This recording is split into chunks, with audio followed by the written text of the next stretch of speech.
Hello everyone, welcome to economics by Vishan Arpita. So आज हम topic पढ़ेंगे that is learning index of monopoly power. Also will be solving some previous year question paper. ठीक है, if you are new to this channel don't forget to subscribe because when I put a new video you will get notified with the same. Also, there's a good news that we will launch a new batch for 2021 wherein you will be provided with online lecture, solve previous year के question paper रहेंगे, study material रहेगा, regular test रहेंगे. और होता क्या, हम पूरे साल पढ़ते हैं but we are not able to deliver our best in the exam because हमारी प्रॉपर रिविजन नहीं हो पाती. तो revision is a must. So revision capsules भी रहेंगे. So this includes both paper 1 and paper 2 जिसकी course fee was available at 10,000. Now it's available at 5,000. It's available at 50% discount only till 31st January. If you want to enroll for it, you can contact me on this WhatsApp number. Okay, now let's see the previous year questions and we'll be solving the previous year question as well as I'll be telling you the concept of learner index. So question क्या पूछा हुआ है कि learner का index monopoly par की value क्या होती है. अगर लर्नर इंडेक्स की बात करें, लर्नर इंडेक्स जो है सबसे पहले फॉर्मलाइज हुआ था 1934 के अंदर. किसने किया था? इट वाज फॉर्मलाइज्ड बाय आबा लर्नर. ठीक है, इन्होंने सबसे पहले क्या किया था? फॉर्मलाइज किया था, जिसके अंदर उन्होंने डिस्क्राइब किया था फर्म की मार्केट पावर के बारे में, जिसकी रेंज जो है, अगर हम लर्नर इंडेक्स की बात करें, इसकी रेंज 0 to 1 के बीच में लाई करती है. ठीक है, 1 मतलब सबसे ज़्यादा मोनोपोली पावर है, 0 मतलब कोई भी मोनोपोली पावर नहीं है. 0 है तो मतलब वो कंपेटिटिव फॉर्म होगी, 1 हो गई तो मतलब मोनोपोली हो गई. ठीक है, और जो इसकी वैल्यू रहती है लर्नर इंडेक्स की, that is equal to price में से जब हम एमसी को सब्ट्रैक्ट कर दें, डिवाइड बाय प्राइस कर दें, तो हमें लर्नर इंडेक्स मिल जाता है, जहाँ पे पी जो है वो मार्केट प्राइस है. क्या है? मार्केट प्राइस है, जो कि फर्म सेट करती है. और एमसी क्या है? वो मार्जिनल कॉस्ट है फर्म की, कि हर एक एडिशनल यूनिट को प्रोड्यूस करने के लिए कितना पैसा लगता है, that is marginal cost. Perfect competition के अंदर प्राइस जो है वो मार्जिनल कॉस्ट के बराबर होता है, जिसका मतलब ये है कि लर्नर इंडेक्स की जो वैल्यू होती है इक्वल टू 0 होती है, कोई भी मोनोपोली पावर नहीं होती है. ठीक है, सो लर्नर इंडेक्स इस केस में इक्वलेंट होता है.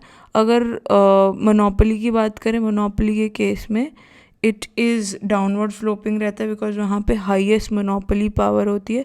तो Lerner index is equal to the negative inverse to the formula जो कि हमारी. और अगर वैल्यू इन्वर्स डिमांड कब रहता है? मोनोपोली के केस में. अगर हम इलास्टिसिटी की बात करें, लर्नर इंडेक्स जो है that is basically equal to negative of elasticity of demand, जहाँ पे ई डी जो है that is price elasticity of demand जो कि एक फॉर्म फेस कर रही है.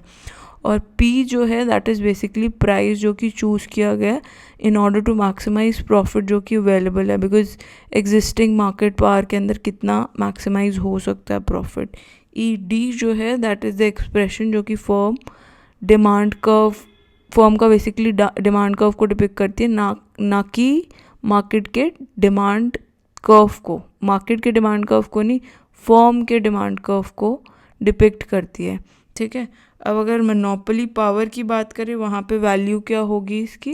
As I already told you, highest होती है दैट इज़ इक्वल टू 1 हो जाएगी मोनोपोली पावर अगर मैक्सिमम है.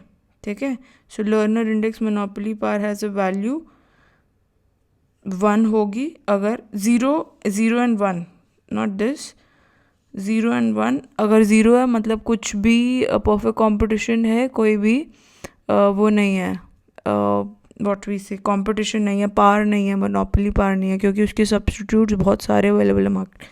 तो 0 1 जो है दैट इज़ द वैल्यू जो लर्नर इंडेक्स की रहती है. Now let's talk about another question. So this was a question that is asked previously कि मोनोपोली के अंदर Lerner index is equal to किसके बराबर होता है. अभी हमने बात करी it is a reciprocal of the price elasticity of demand. ठीक है, अभी बात करिए पीछे.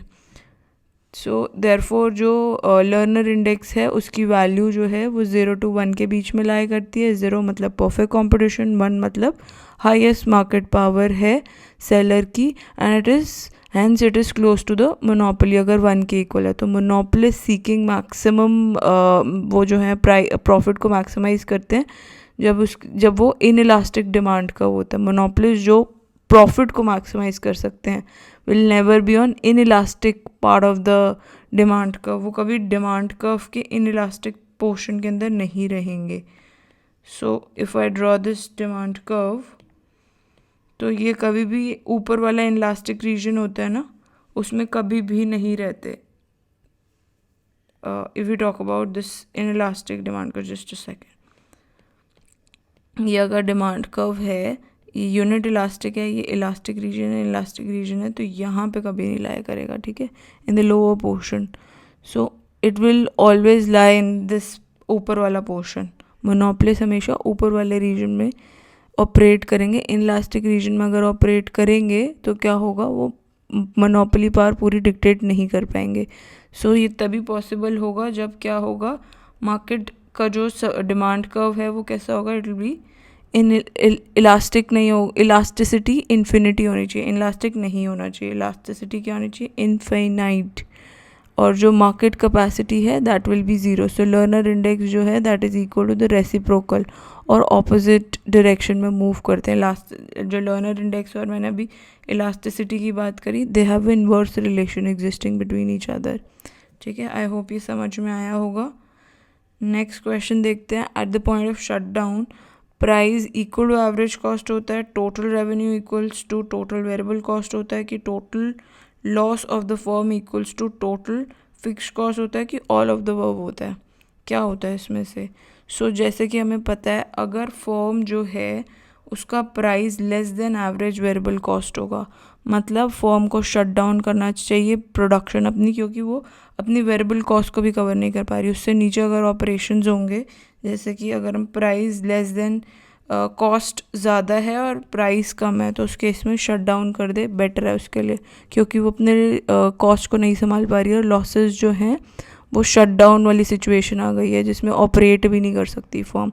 तो फर्म जो है वो शट डाउन तब करेगी अगर उसके लॉस जो हैं दैट इज़ इक्वल टू, किसके इक्वल है, टोटल फिक्स कॉस्ट के बराबर. ये भी ठीक है, दिस इज़ ऑल्सो करेक्ट. ठीक है, और जो अगर हम बात करें टोटल रेवेन्यू, अगर टोटल रेवेन्यू जो है वो कम है टोटल वेरिएबल कॉस्ट से, तो फर्म जो है शट डाउन कर जाना चाहिए, बिकॉज उस केस में अगर वो ऑपरेट करेगी तो लॉसेस ही होंगे, and it should not operate at the point जहाँ पे TR जो है इक्वल्स टू TVC होता है. So that is basically point of shut down ही हो गया. सो ऑल दीज 3 जो सेंटेंसेज हैं they are correct. All of the verb जो है इज़ द करेक्ट आंसर. ठीक है, आई होप आपको अच्छे से लर्नर इंडेक्स का सारी चीज़ें समझ में आई होंगी जो अभी तक बताई हैं. कि क्या बताया मैंने, कि अगर लर्नर इंडेक्स की बात करें, लर्नर इंडेक्स की जो रेंज होती है दैट यूजली, जो लर्नर इंडेक्स की रेंज होती है वो किसके बीच में लाई करती है, 0 to 1 के बीच में. लर्नर इंडेक्स की जो वैल्यू होती है that is inverse of the elasticity of demand. ठीक है, सो दैट इज़ देयर. और अगर ये जो हमारी वैल्यू हमने बताई थी, price minus MC divide by price. ठीक है, अभी बात करिए लर्नर इंडेक्स की वैल्यू क्या होती है, price minus MC divide by price.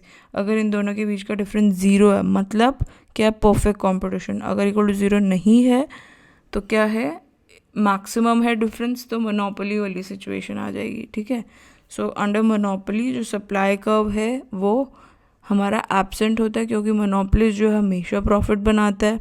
That is एक, this is the one sentence. दूसरा है, there is a source of, हमारा क्या रहता है, सोर्स ऑफ बैरियर. ऐसा भी कुछ नहीं होता, मोनोपोली हमेशा प्रॉफिट बनाता है in the absence of supply curve. ये भी गलत है, ये सही नहीं है, this is also not correct. Third statement is, equilibrium के अंदर हमेशा MC जो है MR के बराबर होता है, और हमारा जो कर्व, जैसे कि हमने पहले पढ़ा था, डिमांड कर्व है, तो इसके नीचे MR कर्व बनता है. It is always angle bisect करके बनता है. ठीक है, सो दैट इज़ देयर. तो अगर ऐसा कुछ होता है तो this is a correct option, कि हम इक्विलिब्रियम का होता है जहाँ पे हमारा MC MR के बराबर होता है, और जो हमारा कर्व होता है वो बाइसेक्ट करता है डिमांड कर्व को. MR जो है वो बाइसेक्ट करता है डिमांड कर्व को, and then we put at this point. ठीक है, इस पॉइंट पे जो हमारा MR होता है, इसलिए प्राइस जो है वो ज़्यादा होता है, प्राइस लाइन एंड डिमांड जो है वो ज़्यादा होता है MR कर्व से.